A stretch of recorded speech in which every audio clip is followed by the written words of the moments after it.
Intelligent, insightful, smart. These are words other podcasts use to describe themselves, not us. This is Fairly Harmless, where missing the point is only the beginning.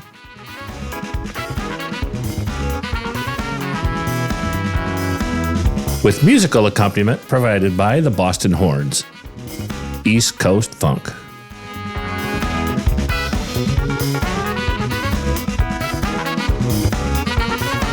Please enjoy Andrew and James. Hello, folks. I'm Andrew. This is James. So yes, we're coming to you live from downtown Raleigh. It's 11 o'clock at night. We got a little bit of a late start. Fairly Harmless after hours. Fairly Harmless After dark. After dark. Before we jumped in, I wanted to explain the adventures I had today. So I went and got my hair cut. Supercuts? No. I don't know if I can say the name. Maybe we should leave names out of it. We should probably definitely leave names out of it. So a few weeks ago, I ran into our friend Schwa. Ah, Schwa. I said, hey, where do you get your hair cut? And he told me. Ah, he told you where he does. That's interesting. Man-Mur, downtown. Right. Over by the campus. And I said, I can't remember what I said. I asked him a follow-up question. You also get a pair of sandals while you're over there. That's what I thought. It's the same name. The cobbler and the haircut place are right next to each other. Because I did. I went over there with the dog and bought some shoes, some Birkenstocks. Yeah, they're lovely. I wear them all the time. Dog loves his shoes. I know that when I see him. So he said Man-Mur.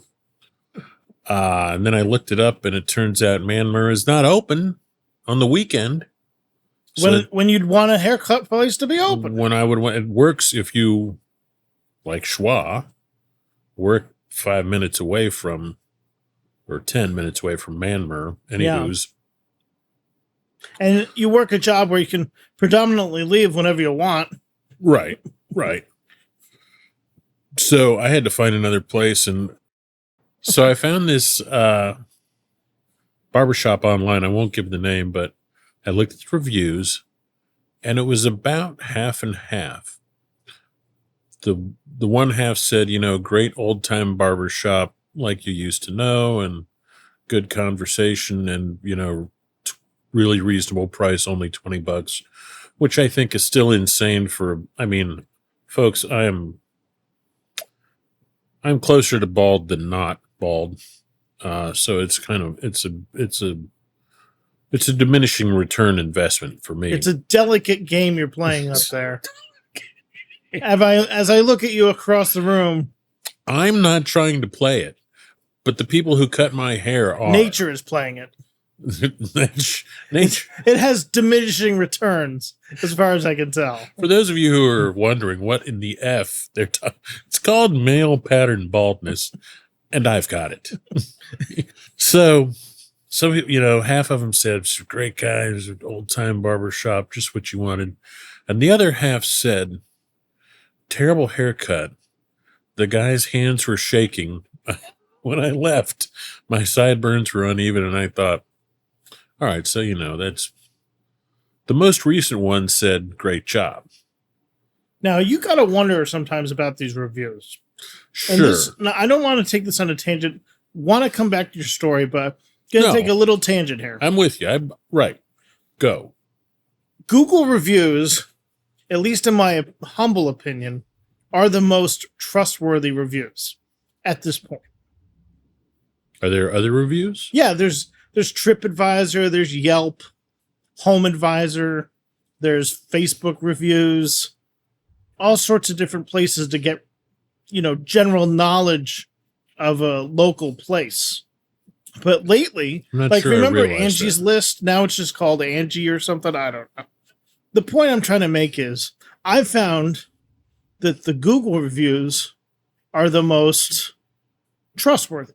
However, I also find that it seems like every once in a while you'll see this thing that'll say local guide, and you'll have 2 reviews, and this place is the worst. I've never been to such a place like this. the owner or whatever will respond, say, we have no record of this person, ever being part of our buying anything from us. Right. I always wonder if it's like the competition being like, they're really going for I'll screw them on the Google review angle, That's my tangent for the moment about Google reviews, but continue with your fascinating story. Thank you. Oh, non-snarky person. So I get over there and the guy's cutting my hair and he's got some great music playing. Country music, old country music. I can feel his hand shaking. Oh boy. I'm thinking, well, shit. Well, I'm done. I guess they were right. 50% of the time. In for a penny, in for a pound. I guess as long as he doesn't draw blood, I'm good. Right. Right. So you think the guy probably has Parkinson's or something, right? Well, yeah, and I felt kind of feel bad for the guy. Absolutely. This is his livelihood, right? Right. And I was curious, but I wasn't going to ask because I wasn't really planning on going back after the shakiness. And just so everyone knows that it wasn't a horrendous.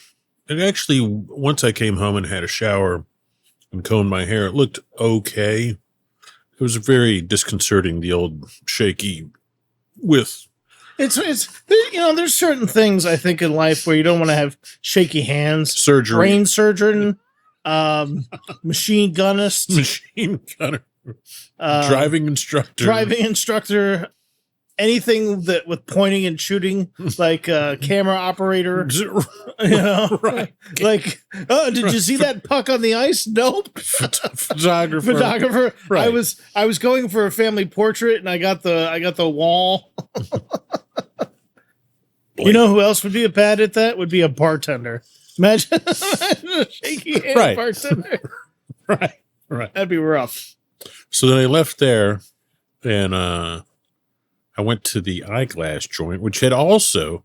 All right, so this wasn't suggested. You got to give some background on this story with your Elton John glasses that you got on. Thank you. The cross between Grandma Moses and your Elton John glasses. No, it was Elton John and Dame Edna Everage. Go and look Dame Edna up, and you'll say. I think I know who you're talking about. And you're going to say, "Oh my God, that's right on the money." Ringer. It's a ringer. Dead ringer. Dame Edna's glasses, and Elton John. So I. Oh yeah, that's who I was thinking of. That's exactly who I was thinking of. I was like, right. So we'll get back to Dame Edna, but this definitely was a schwa recommendation. Place called My Eye Doctor because our friend Schwa recommended it. I guess I asked him where he went. He said My Eye Doctor down in Garner, but I'm not going. Did you know there's My Eye Doctor's a chain, is it not? It is. So you could have gone to the one and probably Cary. Well, I went to the one over off of Wake Forest because it had the highest rating on the Googs. On the Googs. I see. Had 4.4 stars. That's not bad. Lots of others had like 3.8. Yeah. They have like kind of the same score as like a Walgreens. Right. And did you not think about like Lens Crafters? I'd been there before. Okay. And I thought they kind of had given me a bum steer, but they probably would. I mean, they are not. They're like the Subway of sandwich shops. You're not going to get the best quality at a place that advertises on the television. So I don't know. I went into the My Eye Doctor, and they did the full 9. They gave me the eye test and the. I think they have to, don't they? I mean, they can't be just like, well, it looks like you have eyes, sir. Here's some glasses. You walk in with a prescription and say, make this shit. Right. But, no, yeah, the doctor was in. It took the longest thing was getting the damn appointment with the doctor. Apparently everyone is blind in Raleigh and is going to this friggin' place. It is right over there next to the Wegmans. Is that like a racket, you think? This My Eye Doctor place? I think it's just like any other joint. You know, they hire people to work there, some of whom pay attention and some of whom just, the fuck. You know. I'm going to take a real tangent here. You ready for a tangent? Do tangentize. I'm looking at this. I'm looking at you sitting in your comfortable ass chair. And I'm thinking, he looks really comfortable. I'm sitting in a computer chair that's less comfortable than a nice wingback, chair. It's falling apart. That's fine, but it still has cushion. It This thing, I feel like it's riding up my ass. It is. It's got a mind of its own. It does. And granted, it's definitely superior to your old chair. Yes. Your old chair was on its way out when you got it, but this chair is. You look like you're relaxing, right? I feel like I'm ready to do some work. I'm in a computer operator's chair. Right. The only negative about this chair is it does not recline in any way. If it did, I could sleep in it comfortably. I have slept in it uncomfortably many a time. Not many. Well, yes. Because I feel like if I was in a more comfortable state, I'd be a little bit less uptight. I could see that. I feel having done some editing on the podcast, I feel like my character is a little bit more stressed out when he's on camera. And your character is a little bit more laid back. And I think it has a lot to do with posture and sitting preference. I am leaning back, and you are sitting forward. Yes. Not that there's anything wrong with that. I just do have wonder. I do have my giant fat guy lawn chair, which may. Oh, that's too bad about my lawn chairs. What happened? Did they get up and walk away? No, you know how I used to have those two nice sitting chairs that one I got from Dick's and the other my beautiful wife gave me for They're Christmas. Not as good as the standing chairs? Standing chairs. Well, you said sitting chairs like there was something special about them being sitting. They accompany your ass. They accommodated my ass for quite some time. What? Until they didn't.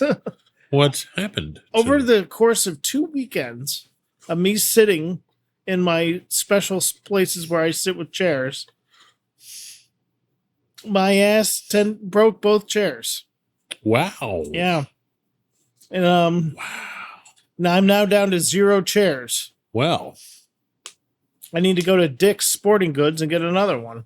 I would have thought that I've known some, I want to say supple. I've known some supple men that have filled out those chairs, and theirs don't break, but here mine just broke like a thin twig. The last 3 chairs I bought, 2 of which, let me back this up. I'm not going to go down that route. The last chair that I bought had a weight rating on it, which was a key factor.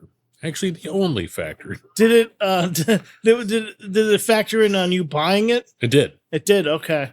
Did it have a weight limit of I'm not going to say numbers because, I don't want to. Really? Yeah, man. Okay. And I think they go up to. That's surprising. I need to find one like that.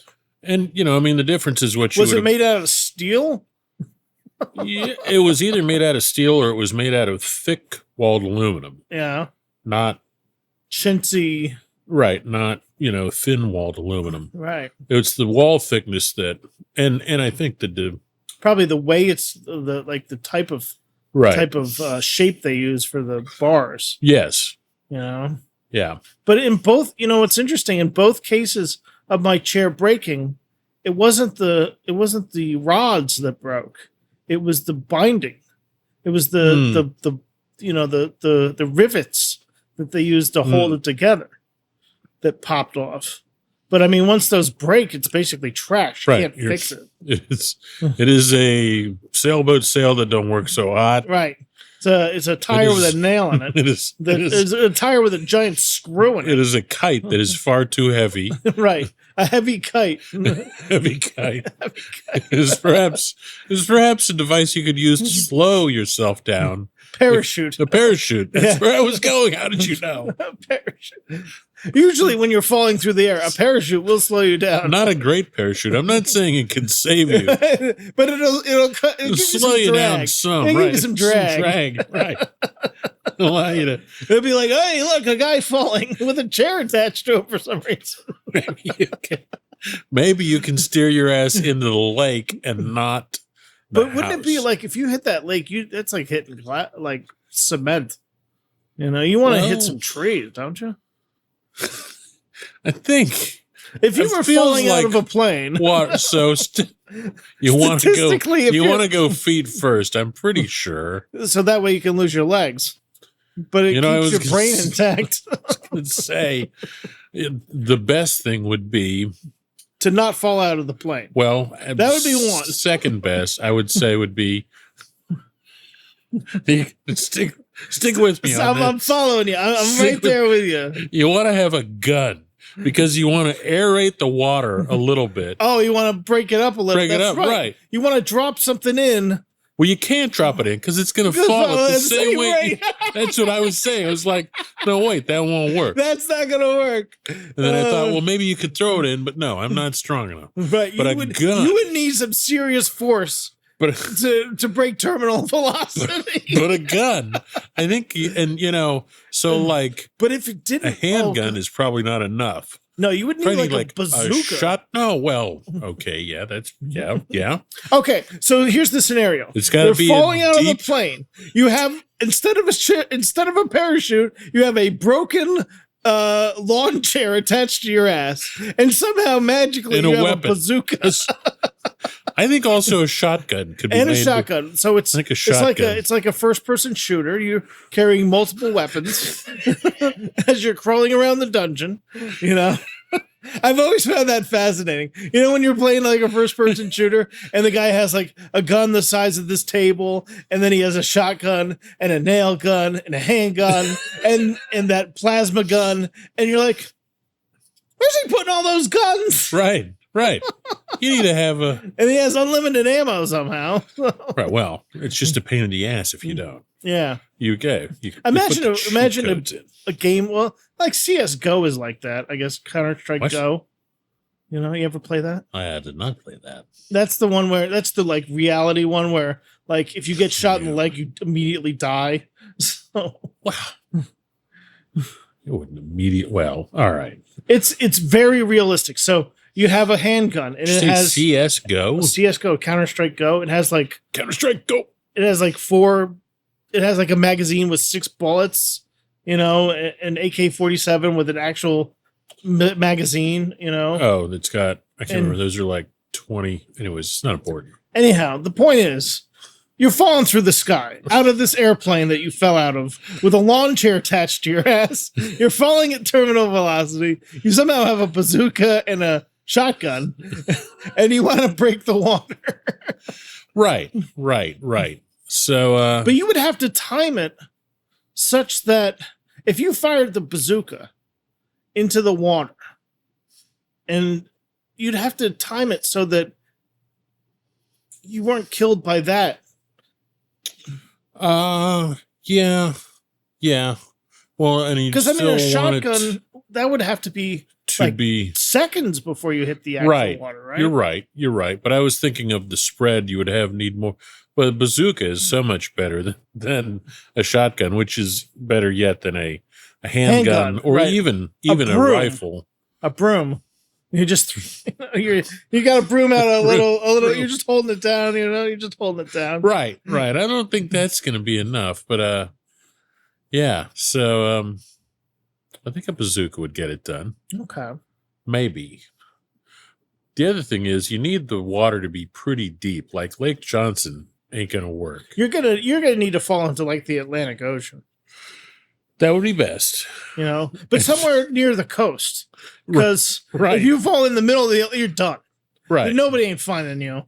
You can't tread water for 48 hours. You know, it's over. You need to have okay. So Well, okay. no. Now, All here's right, the so you get okay. You're right. So falling out of a plane, lawn chair tapped to your ass, bazooka in hand, and shotgun, and flotation device. I'm gonna drop the shotgun. I don't. You're think dropping I need the shotgun. Yeah. Well, if you Yeah. drop the shotgun, maybe it'll break the water. You won't need the bazooka. Well, no, it's gonna fall. I'll have to throw the shotgun You have away to throw the. Okay, so the plane. because it may go off inadvertently and shoot But me in the somehow head. you're going to need to have the shotgun fall within the same area. That's going to be very difficult because it's going to be spinning out of control. So you, depending on how high up you are, I think I would probably unload it first if I could, or just fire it. You know, now out of all of our scenarios here, probably getting a bazooka on an airline is going to be the Right. hardest thing to do. Right, right. True. I mean, just pointing that out. But anyhow, back to your glasses story. How did we? Oh, we went into that because you were saying that you didn't think you were as comfortable as I was. That's right. Yes. So yeah, I went to this place that was suggested by our friend Schwa. I don't remember your old glasses at this point because these are so ridiculous that I can't remember. I feel like they were like a thinner frame. They were actually a little bit thicker. Really? They were thicker than that. Yeah. Were they black? They were black. Okay. So I know we're doing a radio show here, but on top of the Dame Edna special that we gave you with and the Elton John look, these are clear, shiny. The lady said I kept saying clear. She kept saying blue. Blue. She blind? Is she colorblind? I Is she don't know. clear colorblind? So Blue. Was it? Were you near an ocean? Was it a reflective pond nearby? So I order all these things, and it came in amazingly fast. 8 days. I was shocked. Normally, that shit takes weeks. It feels like, and I am very blind, and I have trifocals and Quadfocals. They don't make They should for you. quadfocals. They might eventually. But anyway, she pulls these out. Well, before we go down that route of what happened, I want to ask you a question. It looks like, and this is just an observation. Just keep in mind, it's this an observation. is a mistake. I understand. I understand that hopefully soon this will all be in the past and we will forget about your blue clear glasses. But here's the thing. It almost looks like a focal point that it's these glasses. Have you seen Mr. Potato Head? Right? Mr. Potato Head has glasses that don't fit his face. So Right? So it seems almost like you're wearing Mr. Potato Head glasses. But they're clear you're and they don't wrong. fit your face. So It looks like you're wearing a child's glasses. So, folks, let's keep in mind, I'll just tell the whole story. She pulls them out, and I say, well, that's the wrong color and the wrong frame, I think. So, well, just try them on and see if the prescription is correct. And I put them on, and it's like, comparatively speaking, I had been blind before, and then God said, let there be light, and I could see. Exactly. But they looked stupid as hell, dumb as hell. So that's the sacrifice then, right? And I snorted and I said, well, I said, it's amazing I can see. And she said, But all it's right, the- that'll be $3,000, It's Mr. the Andrew. wrong it's the wrong frames. And she said, well, and then I followed up by saying, I really don't know what looks good. Honestly, I don't think I like it, but I don't know. Beggars can't be choosers. And my she friend. says, you've got 30 days to change your mind. And I don't know if I said, but I definitely thought it's not change my mind. It's you get it right. So Right. get it right. But from their perspective, it's you changed your mind. Well, I guess, at the point where you say, okay, and walk out, boom. Yeah, the like buyer's remorse, calendar right? starts ticking. Right, the buyer's remorse. So I said, all right, fine. So I go out and instead of doing what I normally do and say, "Wow, screw it." After insurance, mind you, $670. Wow. I'm very blind. So she pulls them out. Wow, that's terrible. I leave and I take a picture. So I sent them the picture and they responded quickly and said, No. "Yeah, no, that I don't think so." That's a no from me, boss. and then so I went back and I said, "Hey." I mean, it's not like it's the 1800s. So then it's not like this is the only style they have. I saw my friend James, the person that's talking to across from me. I see.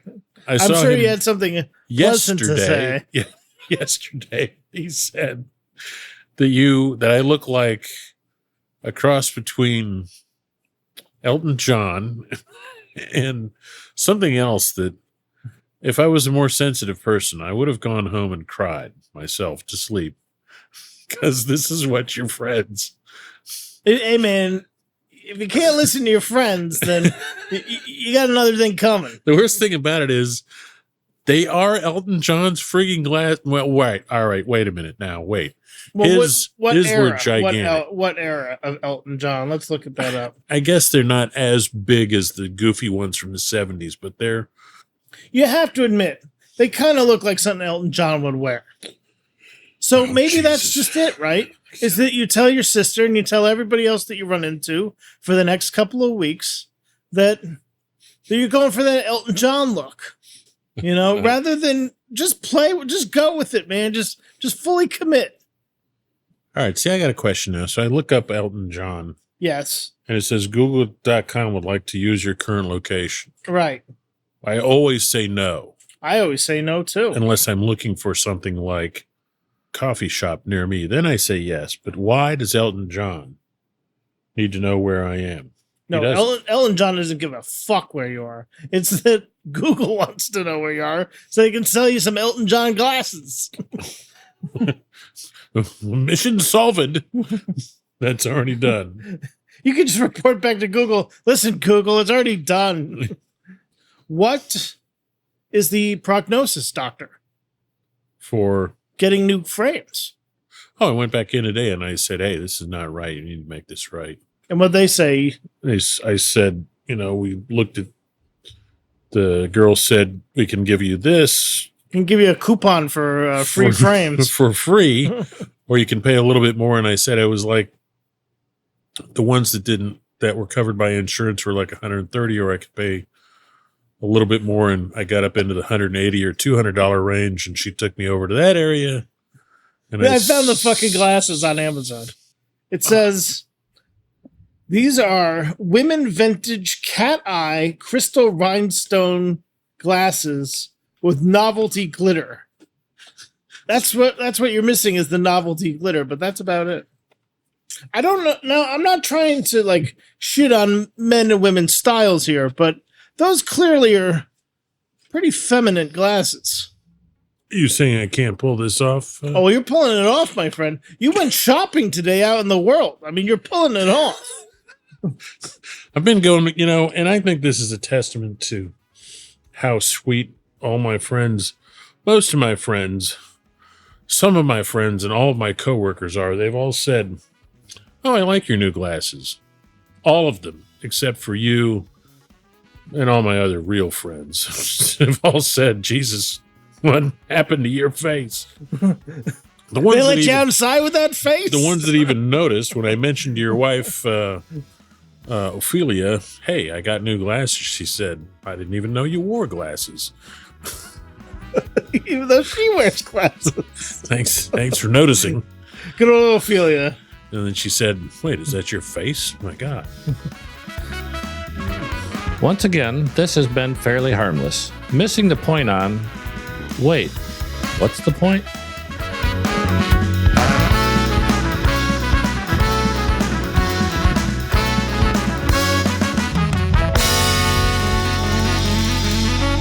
Our musical accompaniment provided by the Boston Horns, East Coast Funk.